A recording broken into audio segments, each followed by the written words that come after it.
우리 계시록 19장 1절에서 10절까지 이야기는 지금까지 하나님의 심판이 의로우심에 대하여 찬양하고, 그 하나님의 심판이 이제 끝났고 어린 양의 혼인잔치가 준비되었음에 대하여 찬양하는 내용이었습니다. 오늘 11절부터 우리 16절까지 이야기는 그리스도께서 이제 재림하시는 내용으로 이야기를 시작합니다. 그리스도께서 백마를 타고 재림하시는데 핵심은 재림하시는 그리스도의 이름을 통하여 그가 어떤 분인지를 설명하고 있습니다. 그래서 재림해서 어떤 일을 행하시는 것에 포커스가 있지 않고 백마 타고 재림하시는 그 이름을 네 가지로 등장을 시켜요. 그래서 네 가지 이름을 통하여 그가 어떤 분이며, 그래서 그 이름을 통하여 그가 이 땅에서 어떤 일을 행하고 계신지를 설명하고 있습니다. 그것이 포커스고, 그러면 예수님이 누구고 그가 어떤 일을 행하시는지를 통하여 그럼 우리는 그분에게 어떤 인도를 받아야 되냐는 거죠. 어떤 삶을 살아야 마땅하냐라고 하는 것이 오늘 본문의 핵심입니다. 오늘 네 가지 그리스도의 이름이 나왔습니다. 첫 번째로 11절, 또 내가 하늘이 열리는 것을 보니 보라 백마와 그것을 탄 자가 있으니 그 이름은 충신과 진실이라. 백마 타고 재림하시는 예수 그리스도를 의미하는데 그 그리스도 이름이 충신과 진실이라고 해요. 충신은 성실 또는 신실, 충성스러운, 믿을만한 이런 뜻입니다. 신실이라는 말은 비슷하죠. 참된, 진리, 진실 이렇게 다 포함이 됩니다. 이게 예수님의 이름이고 그 이름은 그분이 사신 모습이에요. 특징을 우리에게 말하고 있는 것이죠. 쉽게 말하면 예수님은 하나님께서 이 땅에 이루시고자 하는 약속을 충성스럽게, 신실하게, 믿을만하게, 성실하게 이루신다라고 하는 의미예요. 지금 주님은 뭐 하시냐? 가만히 계신 게 아니라 아주 하나님의 약속을 충성스럽게, 신실하게 그 약속을 이루어가고 계신다라고 하는 게 오늘 핵심입니다. 어떻게 이루시냐? 11절 마지막에 뭐라고 되어 있냐면 공의로 심판하고 싸우더라. 예수님께서 하나님의 약속을 어떻게 이루시느냐? 심판하시고 싸우신다는 거죠. 그 심판이 공의롭다라고 이야기합니다. 여기에 싸운다라고 나온 이 싸움이 현재 진행형이에요. 그래서 예수님은 지금도 싸움을 하고 계시다는 거죠. 다른 말로는 예수님은 지금도 일하고 계시다는 표현입니다. 그러면 예수님이 하시는 싸움이 뭐냐는 거죠. 예수님이 행하시는 싸움. 그래서 많은 사람들은 어떻게 생각하냐면 마귀와 싸운다. 마귀의 근세에서 우리를 건져내시고 이런 마귀의 싸움을 한다라고 이야기를 합니다. 하지만 계시록 20장 10절을 한번 보시면 계시록 20장 10절입니다. 또 그들을 미혹하는 마귀가 불과 유황못에 던져지니, 드디어 마귀가 지옥에 던져지는 장면이죠. 사실은 예수님이 1초면 마귀는 지옥에 던져집니다. 정확히 말하면 싸움의 대상이 사실 아니에요. 아무리 지금 마귀가 대단하다 할지라도 예수님과 싸움할 수 있는 실력이 안 됩니다. 그리고 예수님은 전능자입니다. 그래서 사실은 표현이 싸움이라고 표현되어 있지만 마귀를 깨뜨리는 싸움을 하고 있는 게 사실 아니에요. 뭔 싸움을 하고 있냐? 예수님의 싸움은 딴 게 아닙니다. 하나님의 언약을 이루는 싸움이거든요. 그래서 언약과 관계됩니다. 하나님의 언약을 이루는, 이걸 보고 새 언약이라고 하죠. 새 언약. 새 언약의 내용이 뭐냐면 간단해요. 나는 너희 하나님이 되겠고 너는 나의 백성이 된다는 거예요. 하나님께서 아담을 만드시고 당신의 자녀로 그리스도를 닮은 자로 만들어서 영원히 함께 하고자 했습니다. 하지만 아담은 실패하죠. 그래서 하나님이 다시 언약을 내리는 거죠. 새 언약. 그 핵심은 뭐냐면 똑같아요. 나는 우리 보고는 소리죠. 너희의 하나님이 될 것이고 너는 나의 백성이 된다 라고 하는 이야기입니다. 나는 너희 아버지가 되고 너는 나의 자녀가 될 거다라고 하는, 그래서 영원히 함께 하려고 하는 거죠. 핵심은 딴 게 없어요.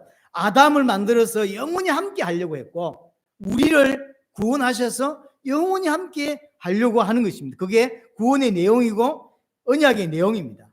예수님은 이 새 언약, 다른 말로는 새 창조라고 하죠. 아담을 창조했는데 실패했습니다.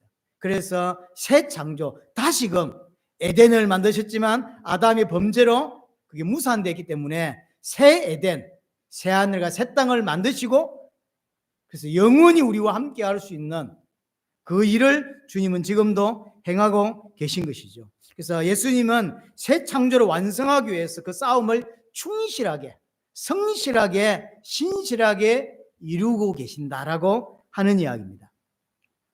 그래서 예수님은 택한 모든 자들을 하나님 백성답게 만드는 그 싸움을 하는 거예요. 저와 이런 놓치지 말아야 되는 게 우리의 영적 싸움이라고 하니까 자꾸 마귀하고 싸우고 이렇게 생각하는데 그렇지 않습니다. 우리의 싸움의 99%는 마귀의 싸움이 아닙니다. 그게 마귀의 싸움이긴 하지만 그게 아니라 하나님이 우리를 하나님 백성답게 만들어가는 싸움이에요. 그걸 믿음의 싸움이라고 그러고 예수님이 하시는 그 일을 싸움이라고 이야기를 하는 거죠. 그래서 바울은 뭐라고 표현하냐면 구원받은 우리는 구원을 이루어 가야 된다고 하죠. 구원받았는데 구원을 또 이루어야 된대요. 그래서 구원받은 자가 구원이 완성된 게 아니에요. 구원의 완성해 가는 거죠. 그것을 주님이 하신단 말이에요. 그걸 보고 싸움이다라고 이야기를 하는 거죠. 그 구원을 이루는 과정 속에 주님이 개입하십니다. 어떻게 해요? 성령을 통하여. 그래서 우리 안에 계속 일하고 계신 거죠. 어떤 일을 하고 계십니까? 우리의 옛 사상, 우리의 옛 모습, 우리가 구원받기 전에 갖고 있었던 모든 죄성을 다 뜯어내고 다 씻어내는 싸움을 주님이 내 안에서 성령으로 하시는 것입니다.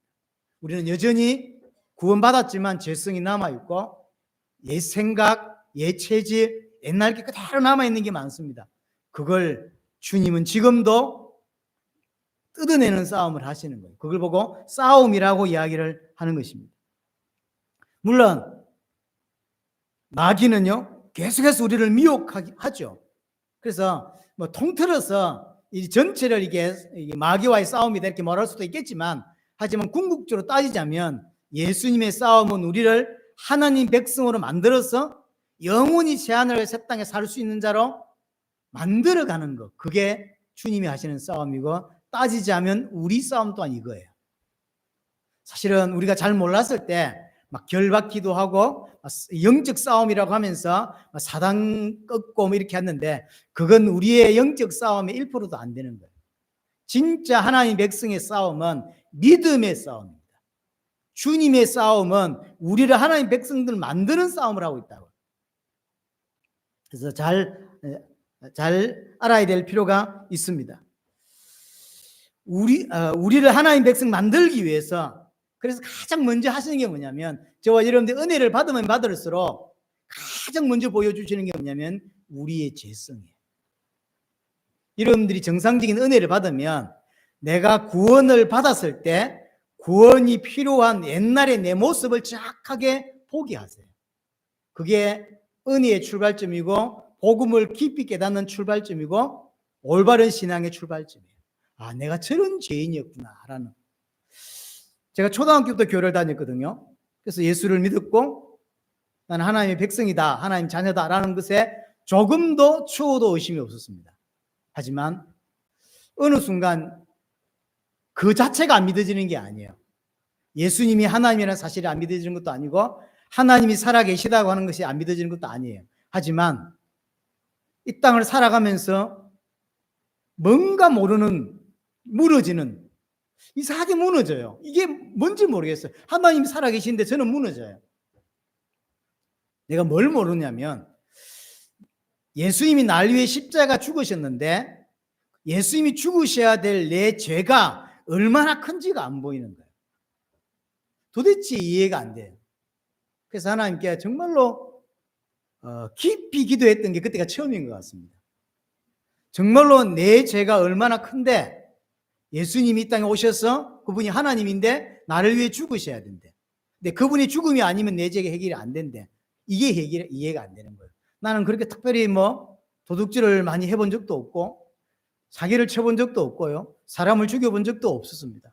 제가 죄라고 할 수 있는 게 형 따라서 썰이 하는데 망봐달라 할 때, 내가 그 망봐준 거 외에는 난 초등학교 때 그렇게 남들에 비해서 거짓말도 그렇게 난 많이 했다고 생각이 안 들고요.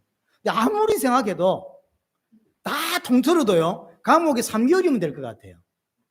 감옥에 3개월이면 될 것 같은데 예수님이 하나님인데 날 위해 죽으셔야 되는데 내 죄가 그렇게 크다고? 그게 이해가 안 돼요.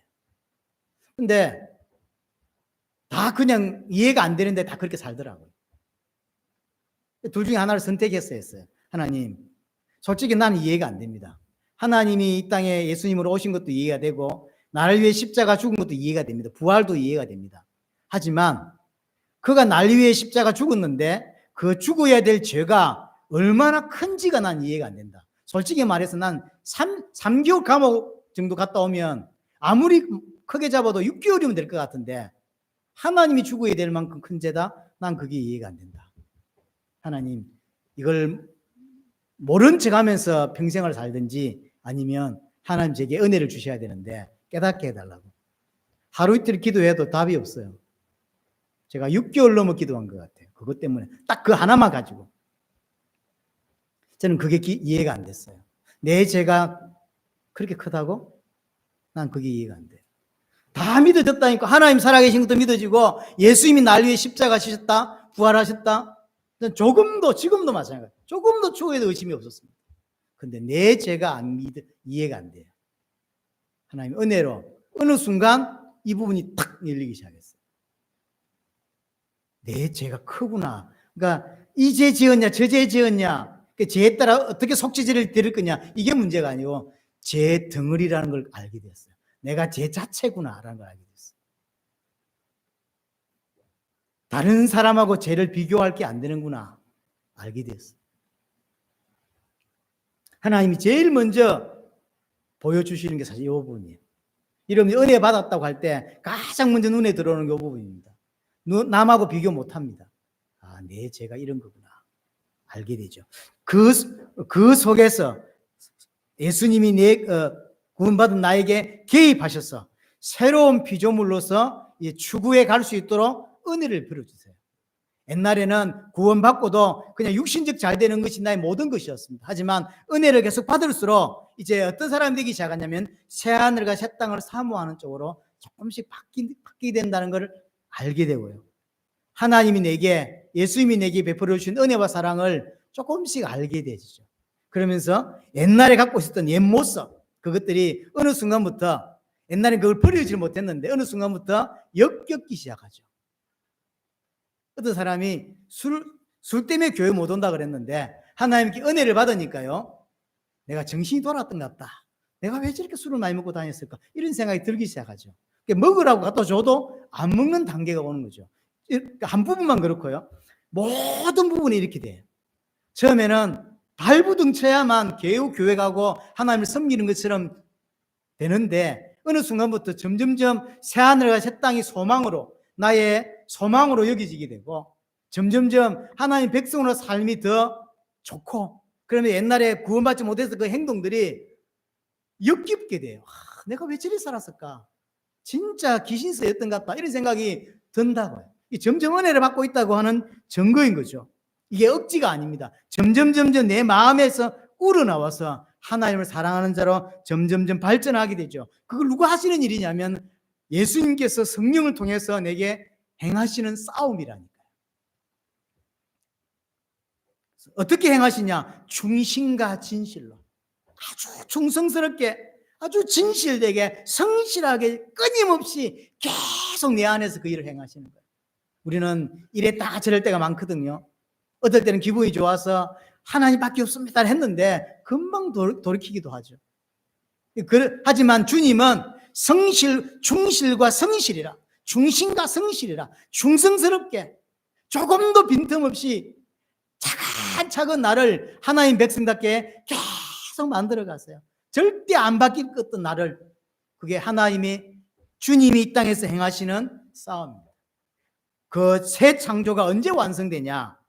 택함 받은 모든 하나님의 백성이 하나님 원하시는 온전한 거룩한 자로 바뀔 때, 이게 끝이 나는 것입니다. 사실 이 땅에서는 온전치 못하고요. 새하늘과 새 땅에 갔을 때 온전하게 깨닫게 되는 거예요. 사실은. 그래서 예수님의 싸움은 구원입니다.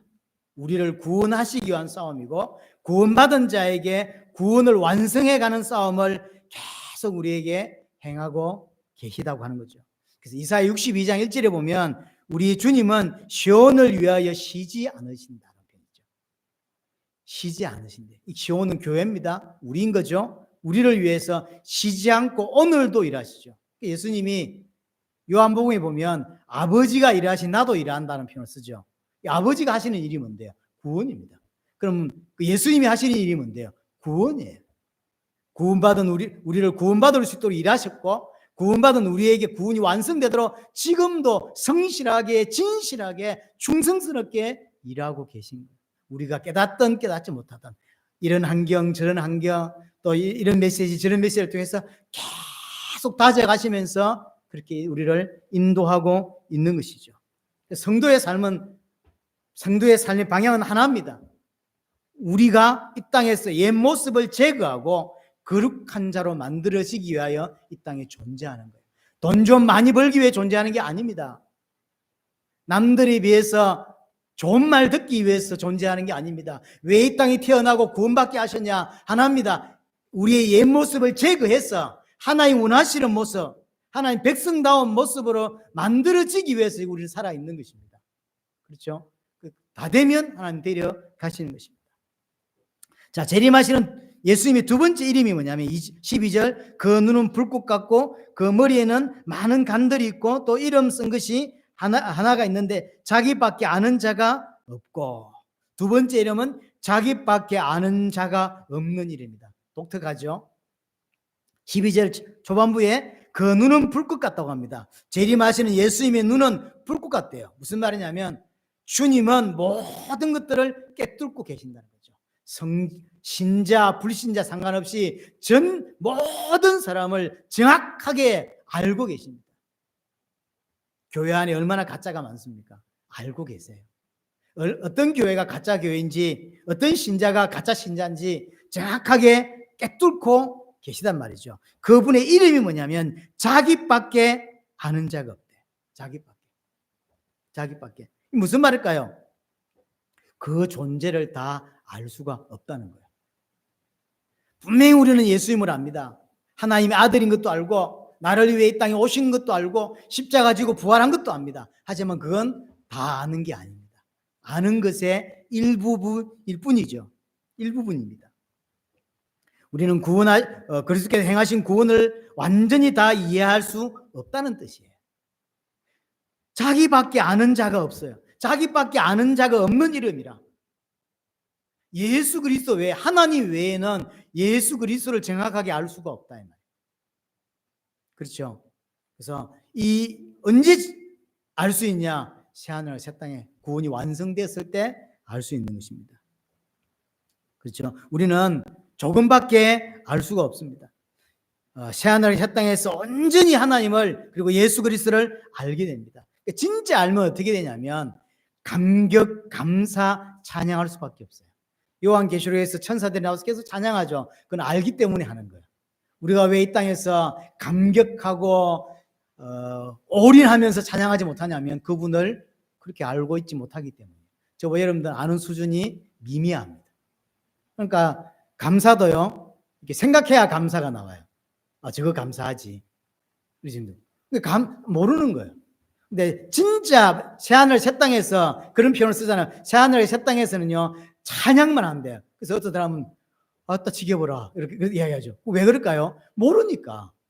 진짜 하나님을 진짜 알면 1초도 놓치지 않고 하나님을 찬양하고 그분께 감격할 수밖에 없게 돼 있어요.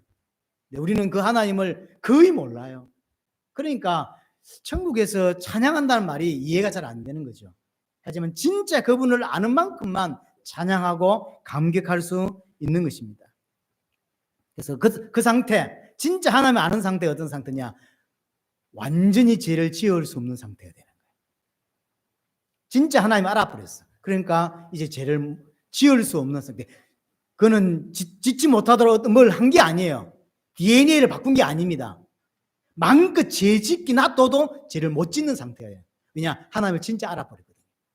우리를 그 상태로 지금 만들어가는 중에 있어요.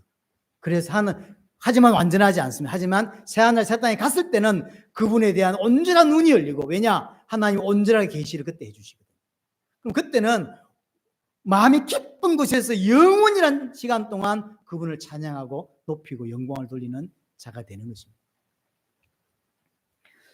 출애굽기 6장에 보시면, 출애굽기 6장 3절에 보면 이런 표현을 쓰세요. 하나님께서 나는 그들에게, 누구냐면 족장들입니다. 아브라함, 이삭, 야곱 이런 사람들도, 나는 그들에게 나를 여호와로 알린 적이 없다, 이런 표현을 써요.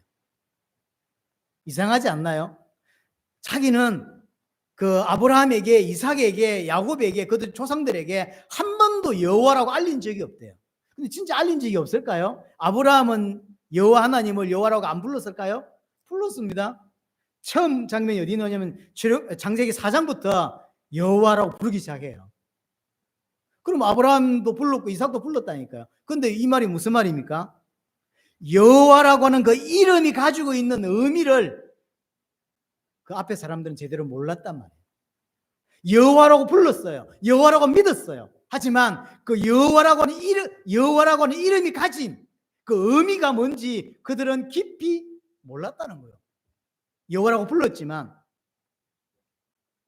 언제 제대로 이스라엘 백성들에게 여호와를 제대로 깨닫게 하시냐면 출애굽 때부터 그 이야기를 하고 있는 거예요.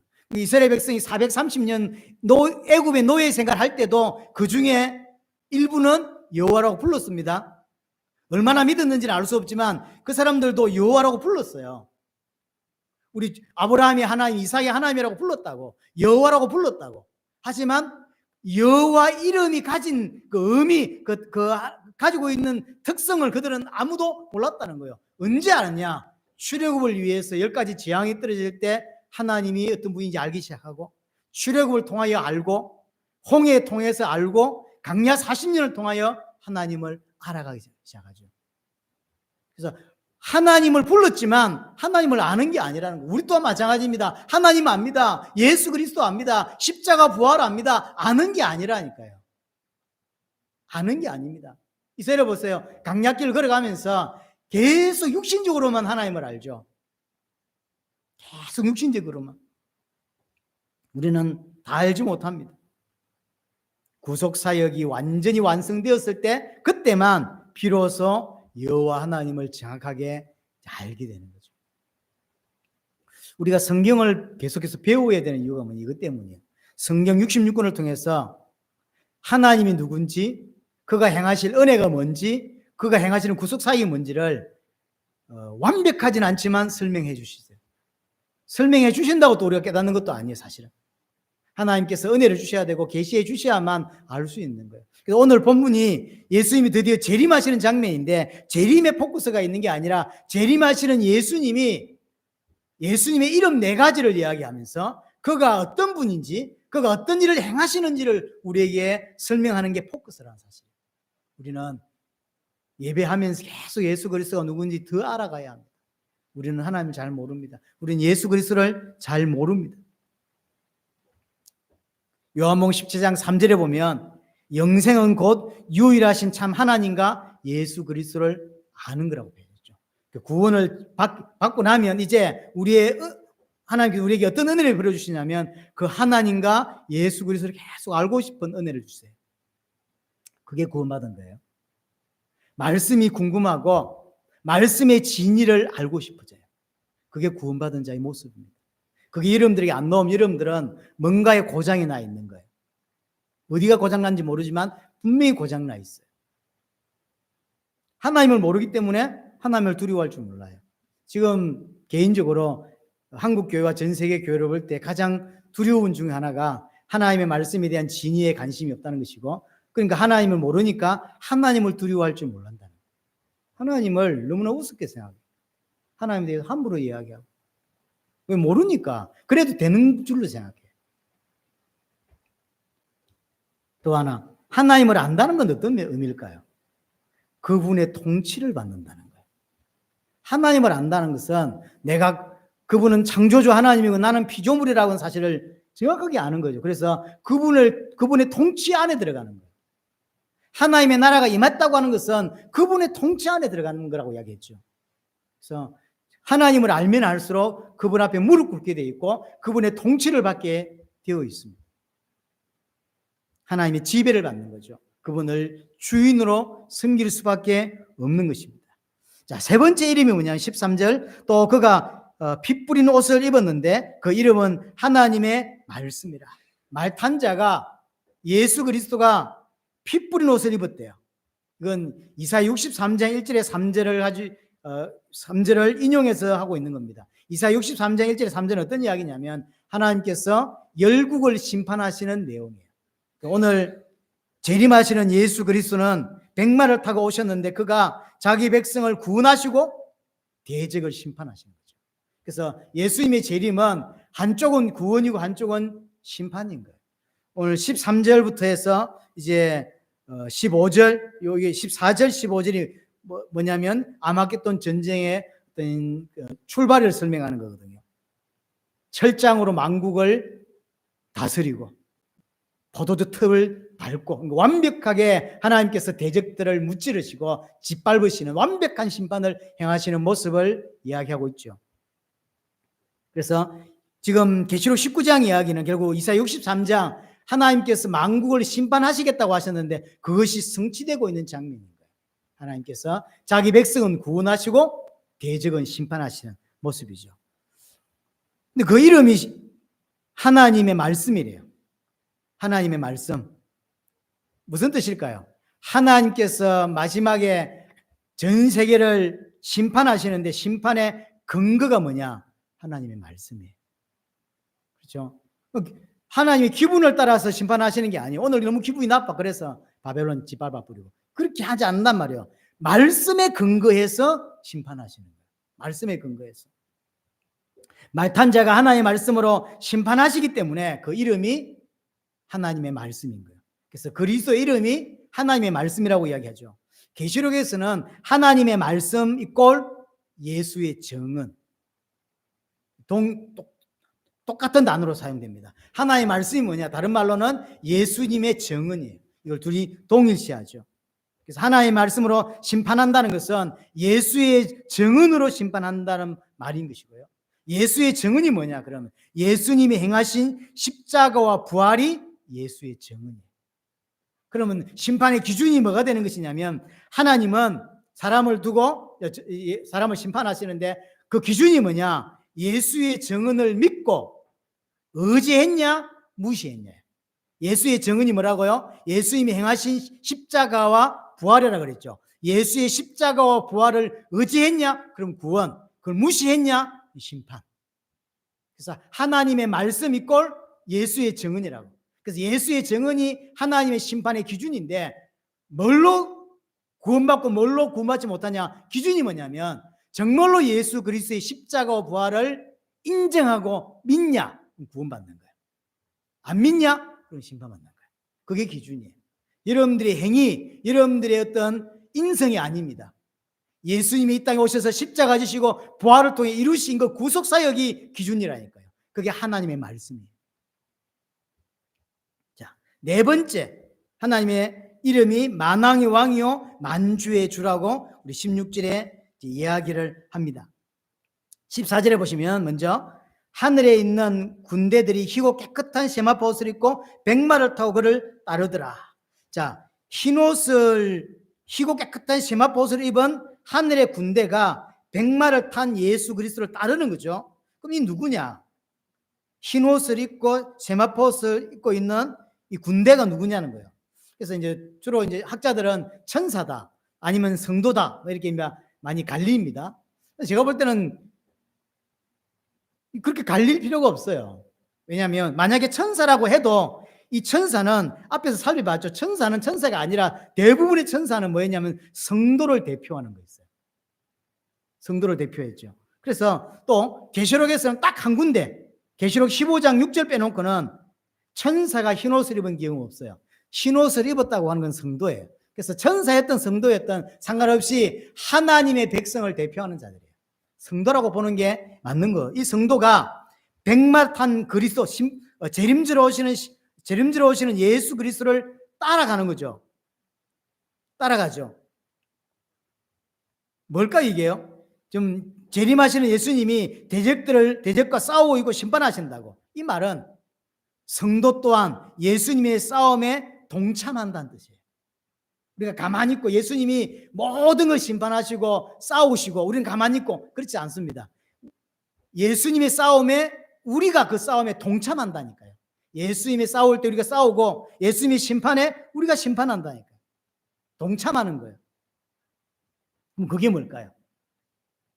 그게 이 땅에서 믿음으로 살아가는 삶이에요. 예수님의 싸움이 뭐라 그랬죠? 우리를 하나님 백성대로 만들어가는 거라 그랬죠. 근데 그 싸움에 우리가 동참된다고. 그 말은 이 땅에서 믿음으로 살아내는 오직 예수 그리스도만 선하십니다라고 하는 믿음으로 계속 우리를 만들어가는 그 하나님의 싸움에 우리가 동참되는 거예요. 그래서 주일날 설교 들으면서 평일 여러분들이 성경 읽으면서 기도하면서 사건을 만나면서 사람을 만나면서 여러 가지 체험하면서 계속 하나님을 알아가고 그래서 믿음을 회복하고 믿음의 사람으로 불신앙이 계속 옵니다. 하지만 믿음의 사람으로 계속 세워져 가는 거죠. 그게 예수님의 싸움이고 우리가 그 싸움에 동참하는 삶이란 말이에요. 그래서 이 땅에 구원받은 하나님의 백성은 유일하게 하나 하는 게 뭐냐면 하나님 백성된 삶으로 계속 변화되어 가는 믿음의 싸움, 그거예요. 그죠? 그거예요. 그 중에 일부가 전 세계를 향하여 복음을 선포하는 것입니다. 선포한다고 믿는 게 아니에요. 하지만 선포하는 것은 의무입니다. 어느 게 더 중요하냐? 그렇게 표현할 수는 없어요. 하지만 성경에 나와 있는 거로만 이야기하자면 99%가 하나님 백성께 만들어지는 싸움이 99%고 1%가 선포예요. 그럼 1%라고 해서 무시해도 되냐? 그 말은 아닙니다. 내가 구원받은 구원을 이해하고 구원이 만들어질 만큼 영혼에 대한 사랑, 이웃에 대한 사랑을 더 느낄 수밖에 없게 되어 있고 그들을 위해 기도하고 말씀 선포에 또 그들이 구원받을 수 있도록 돕는 것에 헌신할 수밖에 없게 되어 있어요. 둘은 같이 가는 거예요. 누가 더 중요하다 이렇게 성경은 구별해서 말씀하고 있지 않아요. 여하튼 예수님의 싸움의 핵심은 우리의 구원을 완성해 가는 것이고 마지막에 우리가 그 재림주를 따른다고 동참한다는 뜻이에요. 뭘 동참합니까? 우리의 믿음, 영적인 싸움에 우리가 동참해 가는 거죠. 그게 뭔데요? 믿음의 싸움이라. 어제도 아침에 이제 공원에 운동하러 가는데요. 운동할 때 항상 이렇게 두 개를 끼고 이렇게 이제 메시지를 듣거나 찬양을 이렇게 들으면서 1시간 정도 뜁니다. 근데 뛰고 있는데 누가 감을 지르면서 이렇게 가요. 근데 이걸 안 뺐는데도 들려요. 예수 그리스도, 예수 그리스도 이러면서 가더라고요. 그래서 누가 봐도 옛날 같으면 이해를 훨씬 더 많이 했겠지만 신앙을 잘못 배웠구나.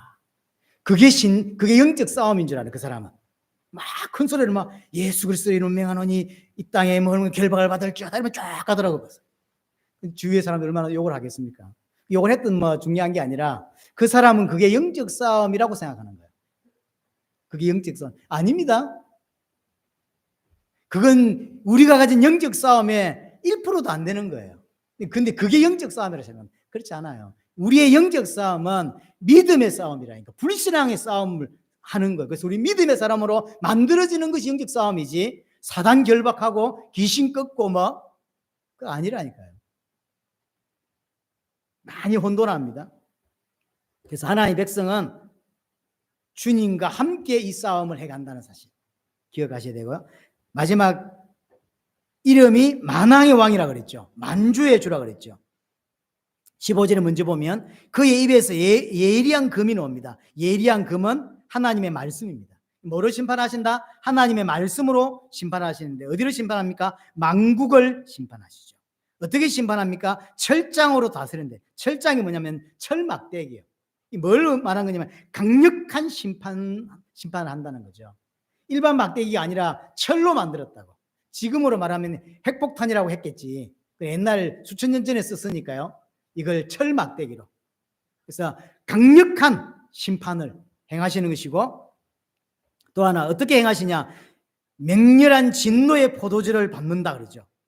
맹렬한 진도의 포도주 틀을 밟는다. 완벽한 심판, 완벽하게 짓밟은 거죠. 완벽하게 하나님께서 심판하신다는 이야기를 하고 있습니다. 만왕의 왕이요 만주의 주라고 하는 것은 최상급이거든요. 최상급의 표현입니다. 궁극적인 통치자. 이 땅에 유일하게 만왕의 왕 만주의 주는 한 분밖에 없습니다. 하지만 바벨론이라든지 로마라든지 이런 황제들이 왕들이 그 이름을 가끔씩 사용하거든요. 이제 망령되이 사용하는 거죠. 예를 들어서 느부갓네살 왕도 온 세상에 자기밖에 왕이 없다 이렇게 표현하죠. 이 사람이 마지막에 어떻게 됐냐면 정신 이상이 오죠.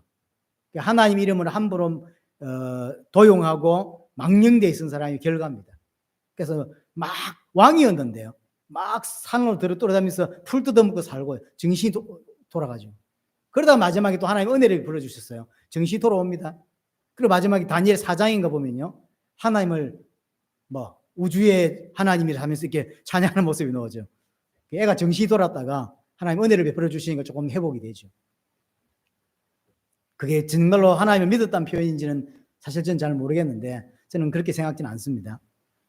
하나님 믿었다고 볼 수는 없을 것 같습니다. 여하튼 그런 사람들이 가끔 있었어요. 하지만 이 땅에 궁극적으로 만왕의 왕이요 만주의 주라고 이름 부를 수 있는 분 한 분밖에 없어요. 예수 그리스도. 예수 그리스도만 이 땅에 만왕의 왕이고 만주의 준 거죠. 그걸 어떻게 우리에게 증명했냐면 요한계시록에서 바벨론 큰 엄력 바벨론을 완전히 심판하심을 통하여 예수가 만왕의 왕이고 만주의 주가 되심을 증명하십니다.